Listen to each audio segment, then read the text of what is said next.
What is up, everybody? Welcome to the Game On Wisconsin Network. We have some familiar faces that you've seen on a weekly basis. I will be your, I guess, host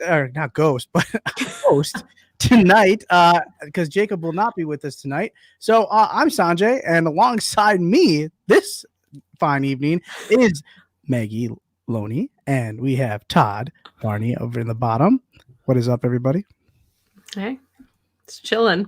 The vibes are obviously not as good as a win, obviously. But, you know, at the same time, we're in good company. We're basically your Monday, Tuesday, Wednesday lineup every week. If you haven't checked any of us out, check us all out on Lombardi's Bar with Todd for happy hour with Perry and Maggie, and then myself with the Freezer guys, Fred and Matt, with the Freezer podcast. So definitely check us out there. And then we got plenty of other shows during the whole course of the week that you can check out as well with the Game On Wisconsin Network. All right. So we lost 28-22. There's a lot of bad that can be said about this. There is some good, as many people may not think that there is, but there is some. Very little, but there's some. But I guess let's just jump right into the one thing I think that everybody's probably thinking about. It's either the phrase "fire Mike Pettin." These players are not great. We need to trade for a defensive player, or we need to just load up on I mean, whatever you want to throw, into your Twitter characters. That's probably what was coming out of this game. Maggie, this defensive performance, let's just go right to the two things that probably mean the most to you at this moment with Z and P. And let's just start right there. What was your thought, at least with the defense, more specifically with Z and P? I mean, I guess after the Texans game, it kind of felt like this defense was coming into its own, and, they were able to contain Deshaun Watson, who is a much more mobile quarterback than Kirk Cousins. So it kind of felt like we were seeing this team playing its most complete game, and they were able to generate some pass rush. And I mean, we knew going into this Vikings game that the bread and butter of that offense was going to be Dalvin Cook. So the fact that they weren't able to contain him, whether it was pressure off the edge, pressure up the middle, it didn't make a lot of sense, because this offensive line for the Vikings is not great. And it's a depleted team that, the Packers should have been able to dominate. And, Jacob Westendorf, our fearless leader, said on all fronts, like, if you look at this game on paper, it doesn't really seem like there's a single column where the Vikings should have the W, yet they seamlessly did on Sunday. So it'd be like that.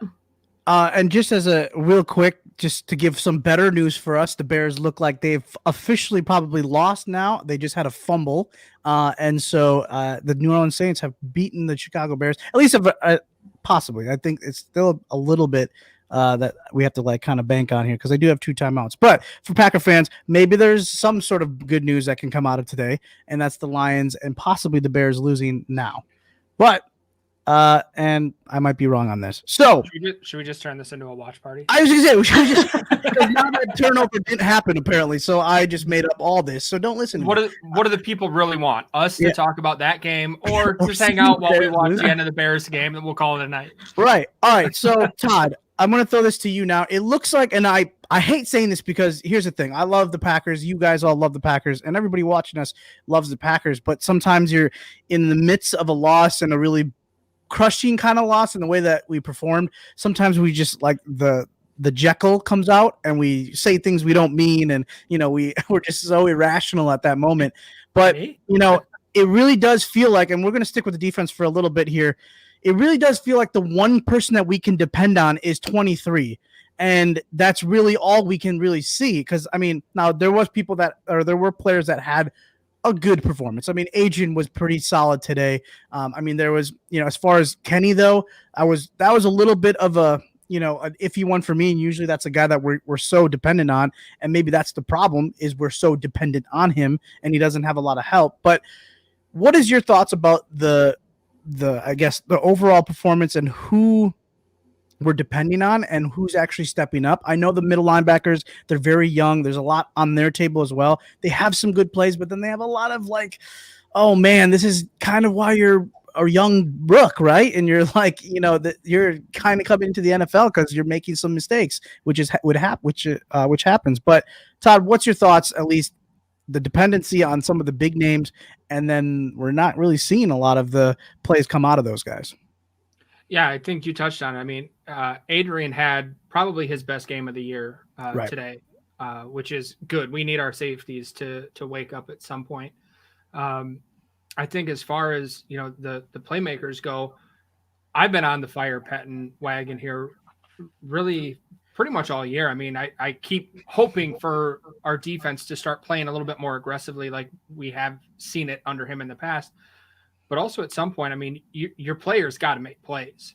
And like you said, 23, it's primetime John Money. That's the only guy we can bank on so far this year. We're not seeing a lot out of Z. He made that big tackle for a loss, late in the game today. And that was really the only time you heard his name get brought up. Preston, he was lined up on the outside. I caught it once, and then I saw Zach threw it out there on Twitter that he saw it again later in the game, which anytime you see 91 out by the sidelines playing off coverage, I mean, like, I don't think that's what we're paying the guy for. No. So schematically, like, that's just a situation. He did, the time I saw in the first quarter, he was able to switch off and get closer to the line of scrimmage before they snapped the ball. But it was one of those where you're just looking at it going, in what scheme does that happen that he goes, okay, I got to jump out here quick on this? Like, it almost felt like a Madden glitch where you're like, that shouldn't happen. How do we end up out there? So as much as, the defensive scheme at time looks questionable, there's still a lot of talent on that defense, and somebody's got to step up and make a play. And today we just didn't see that from anybody. Yeah, I agree. I mean, I think what was the biggest thing that happened today? We got absolutely demolished in the run game, and Dalvin Cook had the career day of his, career, obviously. And it seems like just throw X player's name in the running back position, and usually they have a solid day. It seems like that's a theme when the Packers are losing these games. Someone's having a career day, or at least a really nice solid day in the running game. And, we go 3 days from now. I mean, obviously we're not doing a preview for the 49ers game, but they obviously know how to run the ball as well. It's the same system, but that's obviously a big glaring weakness that I don't know if you can even fix, which I'll kind of go right into the next topic a little bit. Everybody's kind of, sitting on their phones and refreshing their internet just to kind of see what will happen in the next 48 hours in the next, obviously with the trade deadline ending on Tuesday. But, for you guys, I don't even think, and this is just my personal opinion, but I really don't see what X player that we're going to possibly go for is going to change the, or push the needle a different way that it's just going to solve all of our problems that we're clearly showing. Because let's just be honest, it wasn't just the defensive side either. I mean, there was a lot of issues on offense as well, where either we went away from the run game, or it was more that if they triple teamed Devontae, someone wasn't getting open, or people were getting drop balls, or whatever it may be, or even Aaron Rodgers misthrowing. Obviously, it was a really windy day. That's those are elements in in football. But Maggie, do you think that there's a player out there that we're going to be getting that can change it? I just gave you my opinion on it, or is there still something that you can see that maybe could help the team either offensively or defensively, coming up with Tuesday's deadline? It's hard because, I mean, I have said on Twitter that I personally think that I would prefer the Packers to bring in somebody, for the front seven on the defensive line. But I also do understand completely why so many fans are interested in bringing in a wide receiver. And if the Packers were to bring in somebody like Will Fuller, that's not to say that I wouldn't be ecstatic, but I do think that there's an element of, you're getting Alan Lazard back. Aaron Jones is a huge factor in the passing game when he's healthy. I think having Tyler Ervin back made a difference schematically for what Matt LaFleur could do for this offense. But I mean, it's hard to think that one person's going to come in and, like you said, change the trajectory, because typically when you're making a deadline or a trade at the deadline, you're thinking that you're one player away. And this is a Packers team that has so little cap space and so many really talented players to consider signing. So whether it's a guy like Will Fuller, are you renting him for a couple games and hoping that he puts you over the hump? Or are you thinking about re-signing him to a big contract because he is due for his, and then giving up signing somebody else like an Aaron Jones or Jamal Williams or Kevin King, whoever it may be? And I think that's the question that we're kind of seeing this Packers team try to answer is, do you think that bringing in Will Fuller And, putting up 40 or 50 points a game will be enough to help a defense that can't stop the run. Like, maybe that's the game plan, is to just score enough points that your defense is not on the field very often. Absolutely. And a big shout out to everybody that's been joining us in our comments, Big Al, Natasha and Jamie, Joe, and everybody else. Thank you guys so much for joining us tonight. I know this is obviously a kind of a harder roundtable to join because we're obviously so sad or mad or angry, whatever it may be. But you know what to do? Just grab a beer like us and just, just enjoy us, because the three of us are pretty cool too. But Todd, as far as that question, I want to get your thoughts too. What are your thoughts, especially with an offensive or defensive player that possibly could be traded for? Obviously, like Maggie mentioned, there's players that we need to sign next year. There could be that possibility where multiple guys walk because we just don't have enough money for everybody. Andy Herman has, if you don't follow Andy, go check him out as well. He does a great job with Pack-A-Day. And he's made it clear that sometimes you either go for it now and then you kind of pay the cost the next year, and then you try to go for it again the year after. But what's your thoughts as far as Tuesday's concerned? Because I want to get your thoughts as well. As soon as I heard Quinnen Williams was potentially available, like, that's a guy I'd go after on his rookie deal still. I know it means that we're going to lose a couple of guys probably that are on that list of free agents that we have. But I think that that's a good young guy to put next to Kenny for the next couple of years and shore up that defense, because that's definitely a weakness that we have right now, addressing the defensive line. Other than that, wide receiver obviously is huge. But then again, you look at, like Maggie said, you get Lazard back, you get Jones back, you get healthy. And we saw what this offense looked like early in the season when they were healthy. Today you look at it, I mean, there was 12 defenders on the field. Obviously for both teams, that win played a huge factor today. We couldn't stop the run. Kirk Cousins only had to throw the ball 14 times. Like, that's once they got ahead, we just didn't have the defense to slow them down. And when there's, 30-mile-an-hour gusts, Roger said it was the third worst wind game he's played in at Lambeau. So throwing 41 times in that wind isn't ideal. So having that help there on the defensive side, I think, is where we're really going to see, a difference made. Would I love to have Will Fuller on the team? Absolutely. Just having another threat. Who doesn't want to give Aaron Rodgers another sports car? Like, have fun. Absolutely. And, let's kind of shift focus to that offense, because, playing under the elements is what you do in Green Bay, right? I mean, we've played under cold weather. I know it was really windy today. We get it. And, obviously the kicking game was not a factor other than those 2 extra points early. But what kind of disappointed me early was we did the run game right away in those first 2 drives, and then we went away from it again.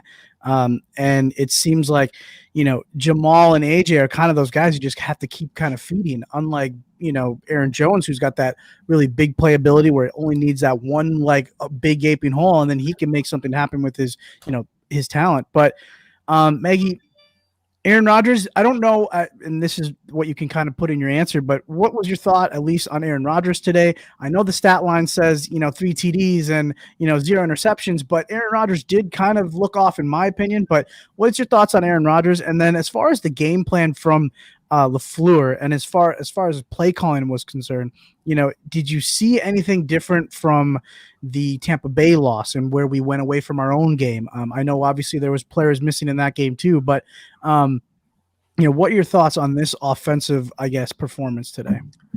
I'm glad you brought up the Tampa Bay game, because to me, this kind of helped to answer some more questions that I had, because, we had seen in everyone, I guess outside of the Eagles, every one of Matt LaFleur's losses as a head coach, it was like a blowout.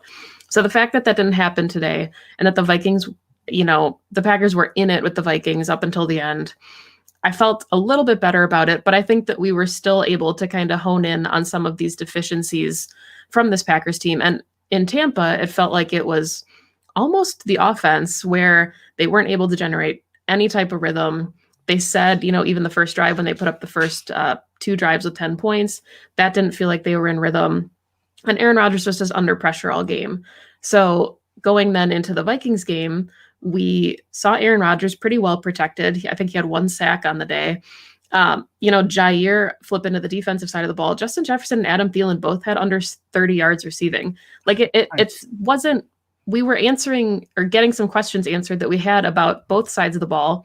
And I think that it just pointed more fingers at the run defense. Like the pass defense, pretty solid. And Dalvin Cook led the Vikings in receiving yards. They were able to generate a little bit of stpressure, not a ton on Kirk Cousins, which was another red flag. And I think the offense looked good for what we saw. And I think there were some miscues, Sternberger and Tunyon. Yeah. If a couple of those throws are a little bit better placed, I think we're seeing bigger gains. Tunyon doesn't trip, kind of reaching out for that. But I think that those are little things, and maybe you say the wind was a factor there. But I think Rodgers still had a nice game. I think the offense holistically looked better and more in rhythm than we saw against Tampa Bay. And I think that they honestly were in it till the very end. And, with the flag getting picked up, that kind of spelled spoiler for that comeback drive. No, I agree. And sorry, Jamie, the Bears are going into overtime now with the Saints. They didn't lose, and I'm just apparently a bad omen as far as watching this game. So sorry, everybody. Again, this is Game On Wisconsin Network. Thank you so much for joining us. Obviously, we have a lot of great shows on this network, including a really cool one where we get Jamal Williams on a show. Yeah, we get that.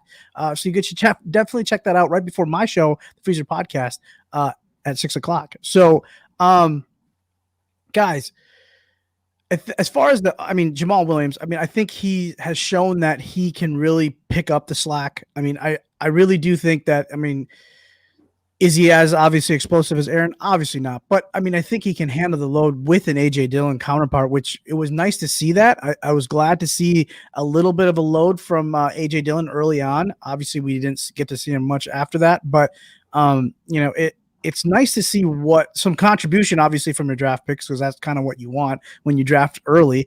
But Jamal Williams, he's obviously a friend of the show and a friend of the network. But your thoughts, at least, Todd, at least with Jamal Williams, because, does it really kind of sway your interest, especially with free agency and Aaron Jones and with all the other guys we got to pay?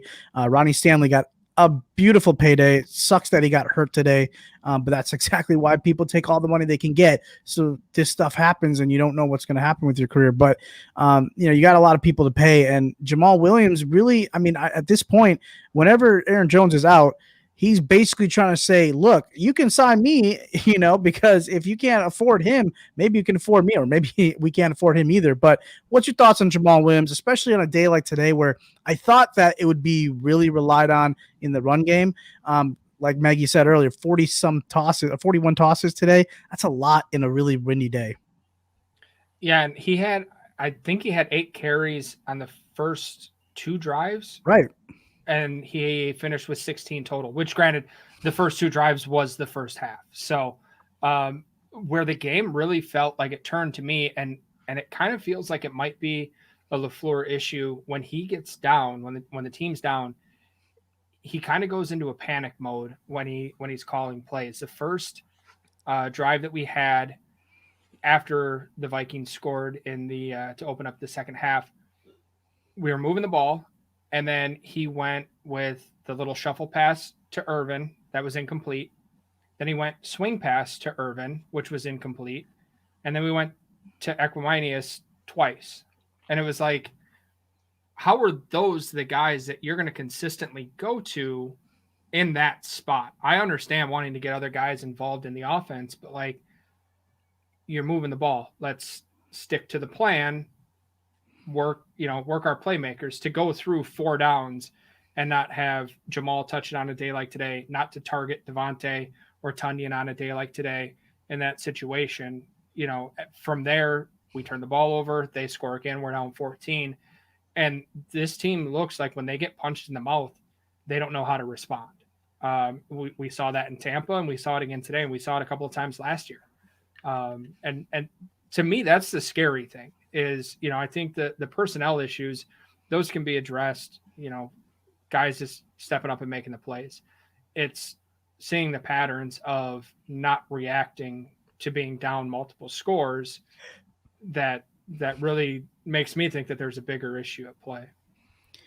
Obviously that is a big issue because, when we are down, it seems like that kind of comes up a lot. Maggie, what is your thoughts, at least for the play calling of Matt LaFleur, his mentality in the big, was this technically supposed to be a big game? Like, the prime time Tampa Bay game? Probably not, but it was still a divisional game. So it's big in our own divisional, world. But, this was a game that I guess a lot of people probably were like, well, I don't know what you guys did on predictions, but at least on our show, we all had us winning this game. It was a pretty beaten down team. Obviously there was so much media talk about, should, Mike Zimmer be on the hot seat, things like that. And, I don't know what the mentality was in preparation for this week, but it seems like that's a common theme where it's like, oh, well, we didn't really have a great week of practice. And it's like, how is that even happening? And that's obviously, it all falls under the line of Matt LaFleur, right? Because he's the head honcho. So what is your thoughts on Matt LaFleur? Obviously, I'm not jumping ship. I don't think anybody in this commentary is jumping ship. But, what is your thoughts, at least in these moments where it does seem like this, down 1 score, 2 scores, does the moment get too big? I don't know if it's the moment getting too big, but we do know that his yardage decreases significantly on offense when they go off script. So I don't know if that's something that they need to game plan better for, trying to find answers when your best players are, taken out of the equation. And I don't know if that's like a personnel issue that they're having, and I don't know, maybe Matt LaFleur was looking ahead. And we talked about this a lot, earlier in the week, where this is probably the toughest 2-game stretch that the Packers have this season, is a home division game against an opponent that doesn't have a lot to play for outside of spoiler. And then you have a team on the West Coast on Thursday Night Football that you haven't proven that you can beat yet. So that's a really tough back-to-back game, and it's a short turnaround. And trying to game plan for 2 teams at once is difficult. So I don't necessarily think that the Packers were looking ahead to Thursday night, but I think we saw a lack of, to use their word, a lack of juice today. And there's a part of me that wonders if this was in an effort to save themselves for Thursday. And I'm not saying that I don't appreciate that give up mentality, because, any lack of effort doesn't really make a lot of sense when you're trying to win football games. But there was a part of me that as the game rolled on, I wondered if they were so focused on preparing for Thursday night that the Vikings came out and punched him in the mouth, and they were like, you know what, as long as we leave here injury-free, we can right the ship. And I think that that's what we need to continue to see from Matt LaFleur, is he's never lost 2 straight. So his bounce back and his ability to right that ship, I think that's the biggest question going into Thursday. Absolutely. With a few minutes that we have kind of left, we'll kind of go to our fans, obviously, that give us the reason to keep coming on here. Todd, why don't you take this one? My biggest question is, why can't we get pressure? And we know that they're going to run, so why don't we stack in the box and making Cousins throw? Obviously, that was kind of the game plan for Mike Zimmer, was just keep running down the throat. I saw a lot of people on Twitter saying they stuck with it, unlike other teams have gone away from it, trying to get a little cute with it, trying to give the ball to other people. They gave no crap about not giving the ball to Thielen and Jefferson. They were just like, let's keep giving it to Cook. Let him cook, right? And that was basically their game plan, and it worked. What are your thoughts as far as the pressure, though? The pressure's been something that's worried me all year. We're not seeing it come from a 4-man rush this year for whatever reason. It's just not happening. And I think we all expected a lot more, especially after the way that Z and P played last year. We kind of expected, okay, Clark's going to pick it up. We heard a lot of talk about Kingsley Keke in the preseason, Gary getting better, and it's just kind of fallen flat. And we don't have Pettin really scheming that in there, and it doesn't look like he's calling a lot of blitzes, which is unfortunate almost, to look at it and see a coach not be able to adapt to the way that his players are playing if you're not getting that pressure there. And again, today it looked like, once again, I tweeted out partway through the game, does Pettin know that your middle linebackers can advance towards the line of scrimmage on a run? We saw it for years. One of Blake Martinez's biggest critics, because he did the same thing AJ Hawk did, which is stand there and react to the play rather than attacking where your read's going. And it's things like that in the run game where it's like, okay, well, if you're telling your guys to sit back, that's clearly not working either. I'd rather get beat on a long play where your guy's in the backfield and misses the tackle than get beat because you sit back and let the lineman get to the second level and block your guys. And there goes Dalvin Cook untouched for, what was that one, 25-yard run? 21 yards, and he went untouched. Like, right. Maybe let's avoid that happening. To really answer the question there from Katie, it's purely schematic at this point, I think. Absolutely.